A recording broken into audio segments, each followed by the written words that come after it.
اللہ ذوالجلال والاکرام کا قاعدہ، قانون، ضابطہ، اصول، اس میں کبھی تبدیلی واقع نہیں ہوا کرتی۔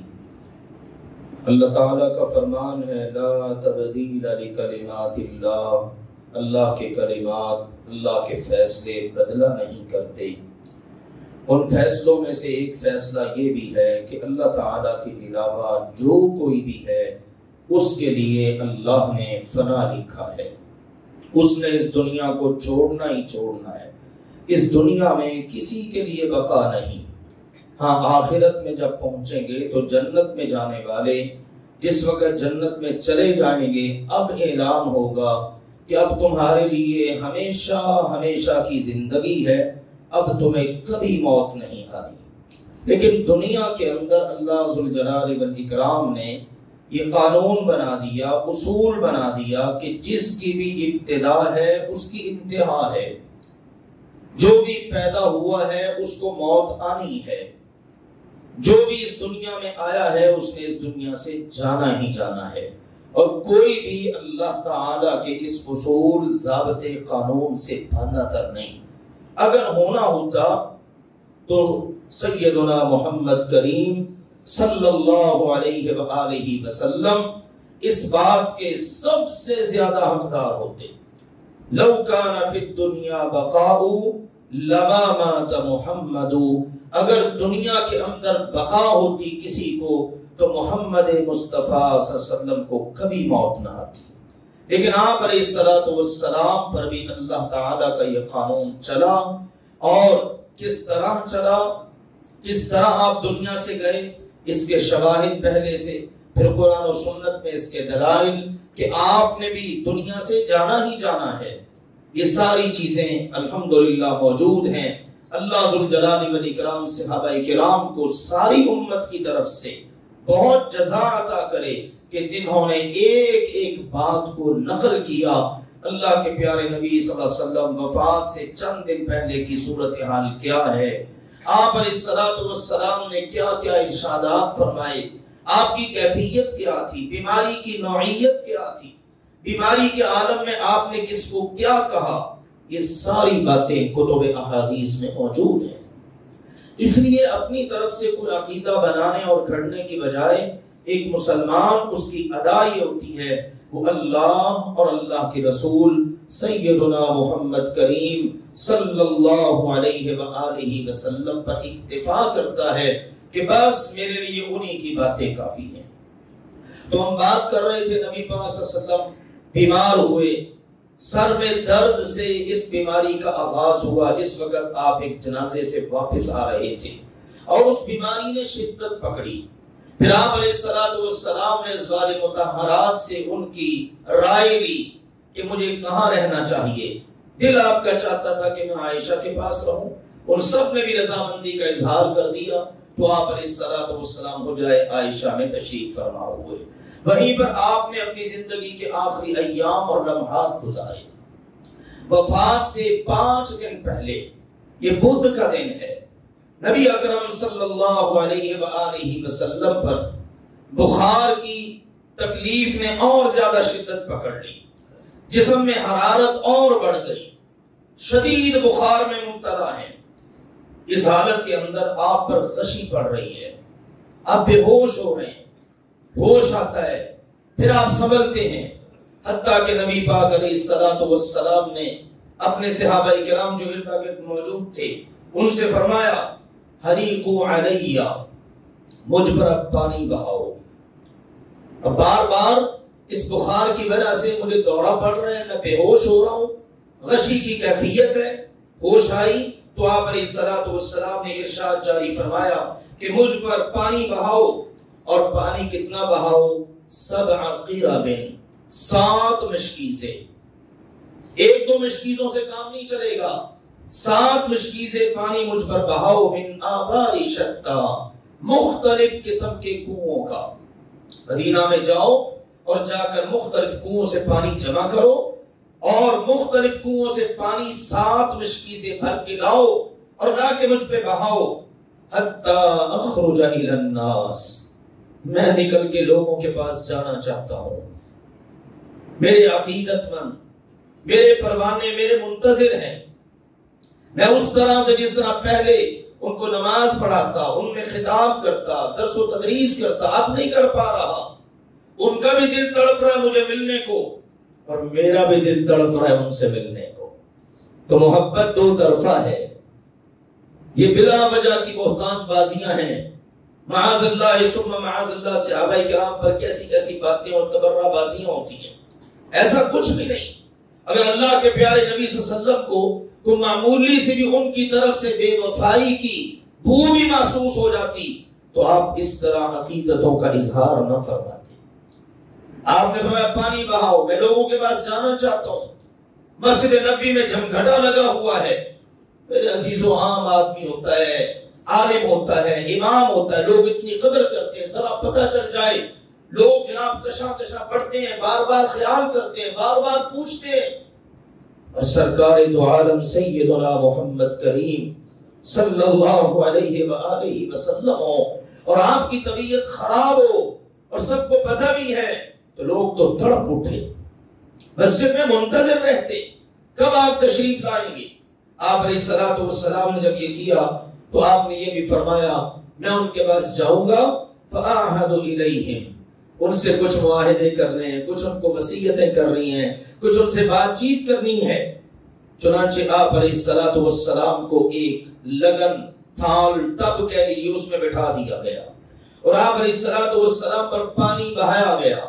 7 مشکیزوں کا پانی بہایا جا رہا ہے.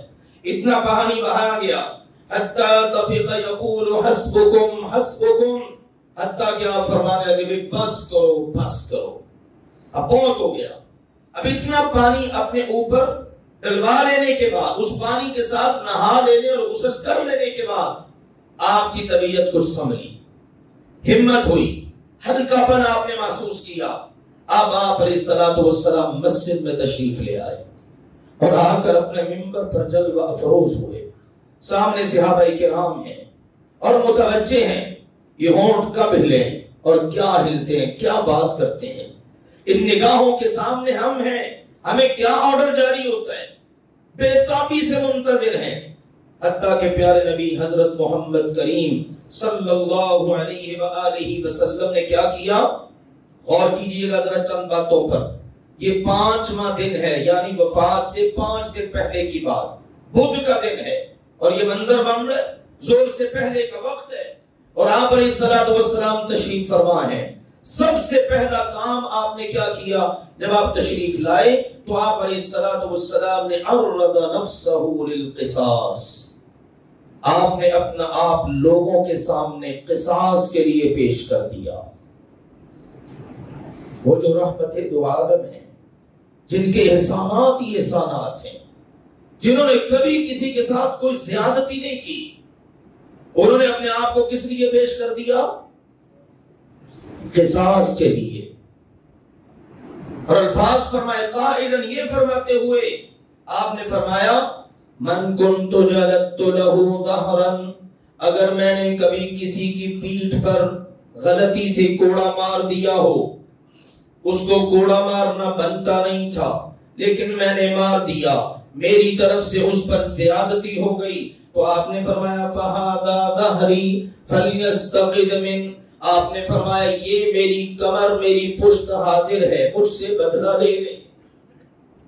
آپ اندازہ کیجئے بندہ جب ان آیات کے احادیث کو پڑھتا ہے ہل کے رہ جاتا ہے، کیا منظر ہوگا. وہ صحابہ ہمارے جیسے اس دور کے مسلمان جن کا ایمان انتہائی کمزور، صحابہ جو تڑپ اٹھتے تھے. آپ دیکھیے اللہ کے نبی علیہ الصلوۃ والسلام نے اپنا آپ پیش کر دیا، یہ میری کمر حاضر ہے، میری پیٹھ حاضر ہے. کسی کی پیٹھ پر میں نے کبھی کوڑا مارا ہو اور بنتا نہیں تھا کوڑا مارنا، آج وہ مجھ سے بدلہ لے لے. میں محمد اپنے آپ کو پیش کرتا ہوں اور دنیا میں سارے حساب کلیئر کر کے جانا چاہتا ہوں. اس کے بعد آپ علیہ الصلوۃ والسلام نے اگلا حکم ارشاد فرمایا وَمَن كُنْتُ شَتَمْتُ لَهُ عَرْضًا فَهَذَا عَرْضِي فَلْيَسْتَقِدْ مِنْ، آپ نے فرمایا اگر میں نے کبھی کسی کو برا کہا ہو، ڈانٹ دیا ہو، گالی تو آپ دیتے نہیں تھے نا، شتمہ کا ویسے لفظی مطلب ہے گالی دینا، یعنی برا کہنا، ڈانٹ ڈپٹ کر دینا۔ اگر میں نے کبھی کسی کو ڈانٹا ہو اور میں نے اس کی عزت پر حملہ کر دیا ہو، وہ سمجھا ہو کہ میری تو انسلٹ ہو گئی، اتنے لوگوں میں مجھے آپ کو نہیں کہنا چاہیے تھا، اگر کبھی ایسا کچھ ہوا ہے تو دیکھو بھرا مجمع ہے، مسجد نبوی ہے، میں بیماری کے عالم میں اٹھ کے آیا ہوں اور منبر پر بیٹھا ہوں، یہ میری عزت و آبرو حاضر ہے، سب کے سامنے میری بے عزتی کر کے مجھ سے بدلا لے۔ ہے کوئی کائنات میں ایسی مثال؟ یہ ہے نمونہ ہمارے لیے۔ ہم لاکھ گناہگار ہو کر بھی ہم کہتے ہیں ہمیں کیا پڑی ہے، ہم کیوں جناب اپنے آپ کو بدلے کے لیے پیش کریں، قصاص تو بنتا ہی نہیں ہمارا۔ اس طرح کی بے شمار باتیں کر کے ہم اپنے آپ کو تسلی دے لیتے ہیں۔ میرے عزیزو، یہ تو وہ ہستی ہے جس ہستی نے جنت کے دروازے کھلوانے ہیں، یہ وہ ہستی ہے جس کے لیے رب کی رضا کا اعلان ہے، یہ وہ ہستی ہے جن کا میں نے اور آپ نے کلمہ پڑھا ہے۔ یوں آپ علیہ الصلوۃ والسلام نے اپنے آپ کو پیش کر دیا اور منبر پر جلوہ افروز ہیں۔ اب نماز ظہر کا وقت ہو گیا، آپ منبر سے نیچے تشریف لائے، فصلی الظہر، ظہر کی نماز ادا فرمائی۔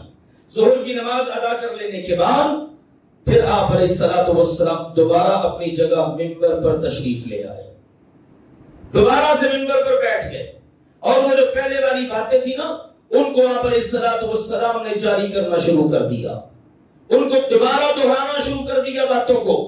اب اس بدھ والے دن کی تقریروں میں، گفتگو میں، بیانات اور خطابات اور وصیتوں میں ایک بات آپ علیہ الصلوۃ والسلام نے بڑی زور دے کر جو ارشاد فرمائی وہ یہ تھی، لعن اللہ الیہود والنصارى اتخذوا قبور انبیائہم مساجدا، اللہ تعالی یہود و نصارہ پر لعنت کرے کہ جنہوں نے اپنے نبیوں کی قبروں کو سجدہ گاہ بنا لیا۔ سجدے تو اللہ کی مسجد میں ہونے چاہیے تھے، وہاں سجدے کرنے کے لیے ان کے پاس وقت نہیں، اذان سنتے مسجد میں نہ آتے، لیکن درباروں پر، مزاروں پر، آستانوں پر جاتے اور وہاں پر جا کر سر ٹیکتے، سجدے کرتے۔ اور دوسری حدیث کے الفاظ ہیں، قاتل اللہ الیہود والنصارى، اللہ غارت کر دے یہود و نصارہ کو کہ انہوں نے صرف اپنے نبیوں کی نہیں بلکہ وصالحیہم، اپنے نیک لوگوں کی قبروں کو بھی مسجدیں بنا لیا، وہاں سجدے کرنے شروع کر دیے۔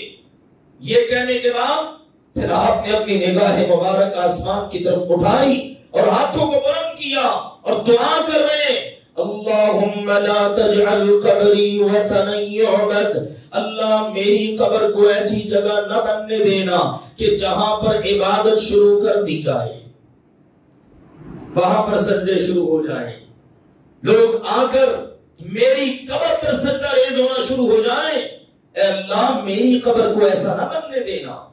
الفاظ دیکھیے حدیث پاک کے، متفق علیہ حدیث، اللہم لا تجعل قبری، اے اللہ میری قبر کو نہ بنانا۔ قبر کس کی بنتی ہے؟ جو دنیا سے چلا جائے، زندہ کی قبر نہیں بنتی۔ لوگ دھوکہ دیتے ہیں کئی رنگوں میں، یہ بڑا نیک ہے، قبر میں زندہ ہے، معاذ اللہ ثم معاذ اللہ، ہوگے تم جو اتنی گستاخی کرنے والے ہو اپنے نیک لوگوں کی۔ ہم تو کسی عام مسلمان کے بارے میں بھی گوارا نہیں کرتے کہ زندہ کوئی دفنا دیں، زندہ ہوتا ہے تو زمین کے اوپر ہوتا ہے، اور جب فوت ہو جاتا ہے تو زمین کے نیچے چلا جاتا ہے۔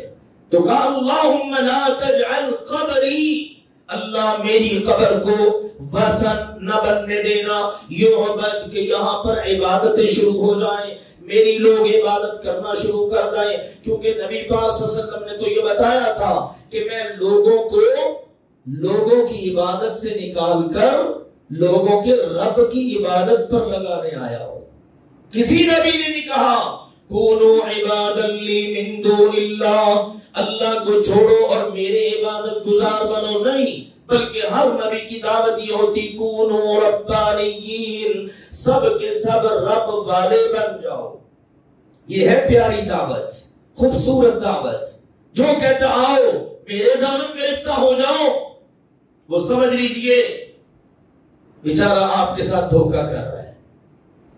ایک بندے کی بات یہ ہے تو لطیفہ ٹائپ، ایک مرید صاحب بیٹھے ہیں، پیر صاحب پاس بیٹھے ہیں، پیر صاحب کہتے ہیں کوئی نذرانہ دو، جنت تمہیں الاٹ کرو، کوئی ذرا ستھرا سا مضبوط سا بہترین سا ہائی قسم کا یعنی بہترین مہنگا قسم کا جناب کوئی نذرانہ دو، جیسا نذرانہ دو گے ویسی جنت الاٹ ہوگی، جتنا گڑ ڈالو گے اتنا ہی میٹھا ہوگا، تھوڑے پیسے دو گے تو جنت اس حساب کی الاٹ کریں گے، زیادہ دو گے تو جنت اس حساب کی۔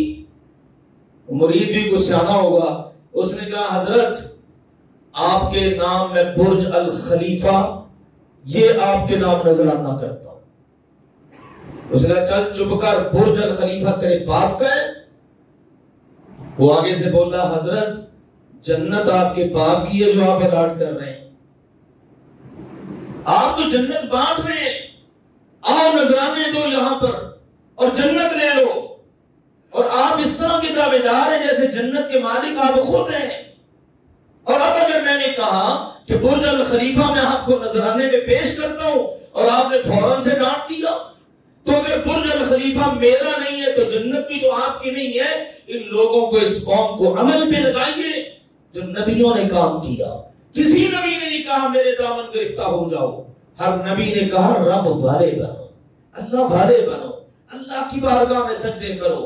یوں نبی پاک علیہ الصلوۃ والسلام اللہ کا لوگوں کو بتا رہے ہیں اور لوگوں کو سمجھا رہے ہیں کرنا کیا ہے، اور اپنی ذات سے عملی نمونے آپ پیش کر رہے ہیں۔ اس کے بعد نبی اکرم صلی اللہ علیہ وآلہ وسلم نے کچھ زمانہ جاہلیت سے چلے آ رہے دشمنی کے معاملات کو ذکر کیا، آپس کی دشمنیاں، اس طرح کے معاملات، اور آپ علیہ الصلوۃ والسلام نے اس حوالے سے بھی ذکر کیا کسی نے کچھ لینا دینا ہو تو بتاؤ بھائی۔ ایک آدمی اٹھ کے کھڑا ہوا، جناب آپ نے میرے 3 درہم دینے ہیں۔ کتنے درہم؟ 3، صرف 3 لاکھ نہیں یا 3 کروڑ نہیں، صرف 3 درہم آپ نے میرے دینے ہیں۔ اب کسی بندے نے غصہ نہیں کیا، مانگنے والے نے بھی شرم محسوس نہیں کی، یار 3 درہم کی کیا ویلیو ہے۔ لوگ بھی کہہ سکتے تھے چھوڑ یار 3 درہم اتنی بڑی ہستی اور تو 3 درہم مانگ رہے۔ نبی پاک علیہ الصلوۃ والسلام نے بھی کوئی تبصرہ نہیں کیا، بلکہ آپ نے فضل بن عباس رضی اللہ عنہ سے کہا فضل اس کو 3 درہم ادا کر دو۔ اور یہاں پر ہم لوگ، ہمارے مسلمان نمازی موحد ماشاءاللہ عقیدے میں شرک نہیں ہے، بڑا متبع سنت ہے، لیکن لاکھوں ڈکار جاتا ہے، دینے کے لیے تیار ہی نہیں، واپس کرنے کا نام ہی نہیں لیتا، اور بڑے آرام سے کئی قسم کی باتیں کر کے اگلا بیچارہ پیچھے پیچھے ہے، مانگ رہا ہے، تقاضے کر رہا ہے، اور یہ دینے کا نام ہی نہیں لیتا۔ اور ادھر دیکھیے کتنی عظیم الشان ہستی، کتنے عظیم المرتبہ پیغمبر، اور سبق کیا دیا، دنیا کے اندر اپنے معاملات کلیئر کر لیے جائیں۔ 3 درہم کا معاملہ، اور آپ علیہ الصلوۃ والسلام نے وہ بھی ادا کروا دیے، اور ارشاد فرما دیا فضل بن عباس سے کہ آپ ان کو ادا کر دو۔ یوں آپ علیہ الصلوۃ والسلام اپنے معاملات کو کلیئر کر رہے ہیں، حتیٰ کہ سیدنا ابو سعید خدری رضی اللہ تعالیٰ عنہ بیان کرتے ہیں۔ اب آخر میں اس دن کا جو آپ نے آخری خطبہ دیا وہ کیا تھا؟ فرماتے ہیں خطب رسول اللہ صلی اللہ علیہ وسلم۔ اب یہ سارے معاملات کر لیے نا، یہود و نصارہ کا کردار بھی ذکر کر دیا، اللہ کی عبادت کی توجہ بھی دلا دی، دیگر امور بھی ذکر کر دیے، پھر آپ علیہ الصلوۃ والسلام نے اور بھی چند ایک باتیں کی۔ مثلا انصار کے متعلق وصیت فرمائی کہ انصار میرے قلب و جگر ہیں، ان کا خیال کرنا، انہوں نے جو وعدہ کیا تھا پورا کر دکھایا۔ انہوں نے کہا تھا اے اللہ کے نبی آپ تشریف لائیں تو صحیح عصمت میں، ہم آپ کی اپنے بچوں سے، اپنی بیویوں سے، اپنے مالوں سے، حتیٰ کہ اپنی جانوں سے بڑھ کر آپ کی حفاظت کریں گے۔ انہوں نے وعدہ پورا کر دکھایا۔ یہ کم ہوتے جائیں گے، لوگ بڑھتے جائیں گے، حتیٰ کہ انصار کی تعداد ایسے ہو جائے گی جیسے آٹے میں نمک ہوتا ہے۔ ان کے نیکوکار کچھ لے کر آئیں تو قبول کر لینا، اگر کوئی خطا کار ہو تو درگزر کر دینا۔ دیکھو احسان کرنے والی ہستی محسن حقیقی محمد مصطفیٰ صلی اللہ علیہ وسلم احسانات کا بدلہ کیسے چکاتے ہیں؟ ان لوگوں نے میرے ساتھ نیکی کی، احسان کیا، اب جاتے ہوئے آپ اپنی امت کو وصیت کر کے جا رہے ہیں، ان لوگوں نے تمہارے نبی کے ساتھ احسان کیا ہے، تم ان کے ساتھ زندگی بھر احسان کرنا۔ اب آخری خطبہ آپ ارشاد فرما رہے ہیں، اور ارشاد فرمایا ان اللہ خیر عبدا، اللہ ذوالجلال والاکرام نے اپنے ایک بندے کو اختیار دیا ہے، آپشن رکھی ہے، کس حوالے سے کہ بین الدنیا و بین ما عندہ، کہ یا تو دنیا لے لے یا جو اللہ کے پاس ہے وہ لے لے۔ دنیا میں رہنا ہے دنیا میں رہ لے، اللہ کے پاس آنا ہے اللہ کے پاس آ جائے۔ اللہ نے اختیار دیا اور اس بندے نے کیا کیا؟ فرمایا فاختار ذلک العبد ما عند اللہ، اس بندے نے اللہ کے پاس جو تھا اس کو منتخب کر لیا۔ اللہ وہ چاہیے جو تیرے پاس ہے، اللہ تیرے پاس آنا ہے۔ آپ علیہ الصلوۃ والسلام نے یہ جملہ ارشاد فرمایا، ابو سعید خدری رضی اللہ عنہ بیان کرتے ہیں فبکا ابو بکر، یہ سن کر ابو بکر رو پڑے، چیخیں نکل گئی ابو بکر کی، زاروں قطار رو رہے ہیں، اور زبان سے کیا جاری ہے؟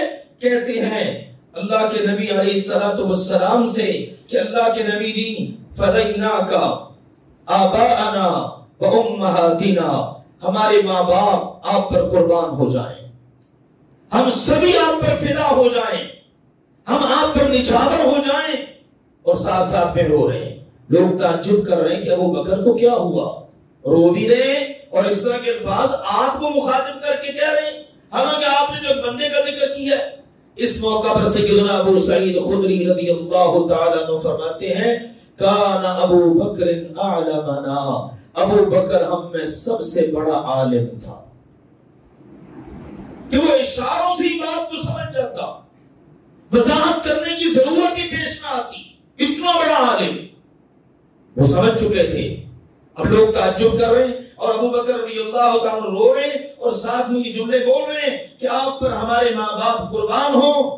اللہ کے رسول علیہ الصلوۃ والسلام نے جب اس بات کو دیکھا تو آپ علیہ الصلوۃ والسلام نے پھر اگلا جملہ ارشاد فرمایا، آپ نے فرمایا ان من امن الناس علی فی صحبتہ و مالہ ابا بکر، کائنات کے اندر دنیا کے اندر میں نے جتنی زندگی گزاری، میری ساری زندگی میں کسی نے اپنی صحبت اور اپنے مال کے لحاظ سے مجھ پر سب سے زیادہ احسان کیا ہے تو وہ ایک ہی ہے، اور وہ کون ہے؟ ابو بکر۔ وفاداری کی بھی انتہا کر دی، ساتھ نبھانے کا بھی کمال کر دیا، مال نچھاور کرنے کی پرواہ ہی نہ کی، ایک ایک اعلان پر سارے گھر کا مال پیش کر دیا، پوچھنے پر بتایا صرف اللہ رسول کی محبت ہی گھر میں رہ گئی ہے، باقی تو سب کچھ لے آیا ہوں۔ تو کہ مال اور صحبت کے لحاظ سے جو سب سے زیادہ مجھ پر احسان کرنے والا ہے وہ ابو بکر ہے۔ لوگو لو کنت متخذا خلیلا، اگر میں نے دنیا میں کسی کو خلیل بنانا ہوتا، جگری دوست، کہ اس سے اوپر دوستی کوئی نہیں، اللہ کے علاوہ اگر کسی کو بنانا ہوتا لاتخذت ابا بکر، تو میں ابو بکر کو بنا لیتا۔ لیکن ہمارے درمیان اخوت اسلام اور مودت اسلام کا رشتہ اور تعلق ہے، اور لوگوں یاد رکھو ابو بکر کے دروازے کے علاوہ مسجد کے سارے دروازے بند کر دیے جائیں۔ یہ آپ علیہ الصلوۃ والسلام کا اس دن کا آخری خطبہ، اور دیکھیے اس کی لاج رکھتے ہو آج تک باب ابی بکر مسجد نبوی کے اندر موجود ہے، اور کھلتا کس طرح ہے؟ وہ کھلتا ہے تو سامنے سیدھا روضہ رسول نظر آتا ہے۔ اللہ نے کیا عظمتیں عطا فرمائی ان کو۔ تو یہ نبی اکرم صلی اللہ علیہ وسلم کا اس دن کا آخری خطبہ، اس میں بھی یہ باتیں بالکل واضح ہیں کہ آپ علیہ الصلوۃ والسلام اب اپنی پوری تیاری کیے ہوئے ہیں، اور آپ اپنے آخری ایام سے گزر رہے ہیں، اور موقع بموقع اپنی امت کو، اپنے صحابہ کو نصیحتیں فرما رہے ہیں۔ اللہ ذوالجلال والاکرام ان وصیتوں اور نصیحتوں کو ہم سب کو سمجھنے کی اور انہی کے مطابق عقیدہ اور عمل بنانے کی توفیق عطا فرمائے۔ وآخر دعوانا ان الحمدللہ رب العالمین۔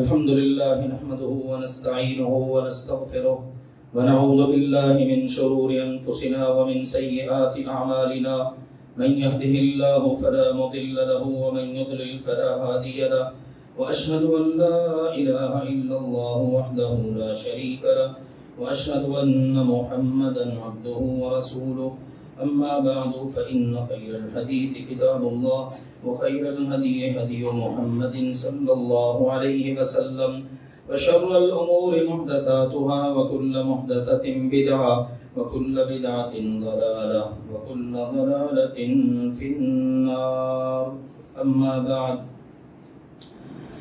عزیزو گزشتہ جمعہ اللہ کے فضل و کرم سے آپ نے اپنے ادارے کا ایک پروگرام دیکھا.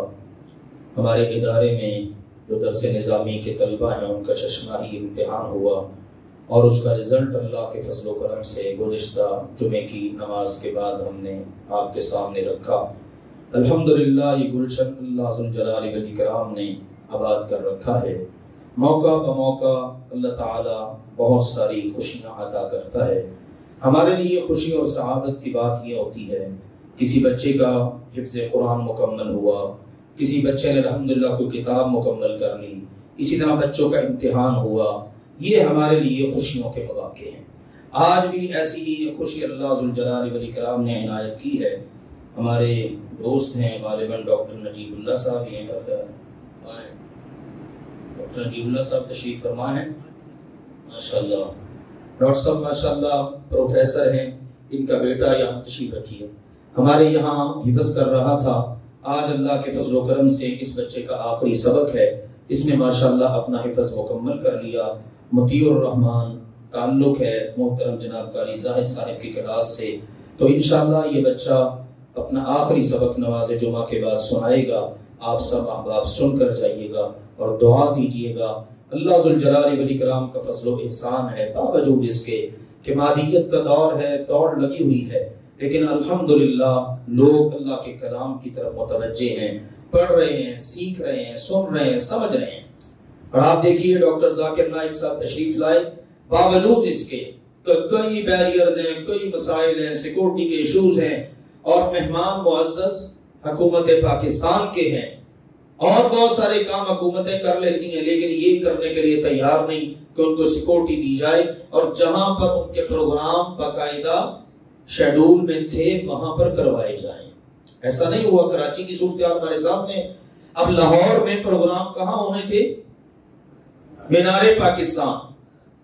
ہر کوئی کر لیتا ہے, لیکن ڈاکٹر صاحب کا نہیں ہو سکتا, فلاں مسئلہ ہے, فلاں مسئلہ ہے. چلو اللہ کے سپرد. اب ڈاکٹر صاحب کا پروگرام ہو رہا ہے 12 اور 13 اکتوبر کو بادشاہی مسجد میں. تو میری آپ سب سے بھی گزارش ہے, آپ سبھی وقت نکالیے, انشاءاللہ تعالی تشریف لے کر جائیے اور سنیے ڈاکٹر صاحب کو. انشاءاللہ العزیز بہت فائدہ ہوگا اللہ کے فضل سے. آپ دیکھ لیں کتنے ایسے ایسے عجیب قسم کے سوالات بھی کیے جا رہے ہیں. بہرحال وہ بندہ اللہ کے فضل و کرم سے یہ لبرل جو ہے نا ان کو کامیاب نہیں ہونے دے رہا. اکیلا بندہ ہے جو اپنوں اور بیگانوں ساری اسلام دشمنی کے خلاف سینہ سپر ہو کر کھڑا ہے. لہذا لاہور تشریف لا رہے ہیں, اللہ تعالیٰ ان کی حفاظت فرمائے, اللہ ذوالجلال والاکرام اپنا فضل و احسان فرمائے, اور ان کی دعوت کو اللہ ذوالجلال والاکرام اسلام کی سربلندی کا باعث بنائے. تو یہ 2 دن شام 6 بجے سے رات غالباً 9 یا 10 بجے تک انشاءاللہ پروگرام ہے. اپنے یہاں مرکز سے گاڑی کا انتظام ہوگا. جو احباب یہاں سے مل کر اکٹھے ہو کر جانا چاہیں وہ یہاں تشریف لے آئیں. انشاءاللہ العزیز وہاں جانے کا اور واپس آنے کا انتظام ہوگا. اللہ ذوالجلال والاکرام اپنی رحمت فرمائے. بہت سارے لوگ بیمار ہیں, کئی ایک رک کے میرے پاس آئے ہوئے ہیں, سب کے لیے ہم دعا کریں اللہ تعالیٰ سب بیماروں کو شفا عطا فرمائے. اللهم اشفنا واشف مرضانا ومرضى المسلمين. اللهم اشفنا واشف مرضانا ومرضى المسلمين. اذهب البأس رب الناس واشف انت الشافي لا شفاء الا شفاؤك شفاء لا يغادر سقما. اللهم اشف كل مريض. اللهم اشف كل مريض. اللهم اشف كل مريض. اللهم اقض حاجاتنا وحاجات المسلمين. اللهم ربنا آتنا في الدنيا حسنة وفي الآخرة حسنة وقنا عذاب النار. سبحان ربك رب العزة عما يصفون وسلام على المرسلين والحمد لله رب العالمين.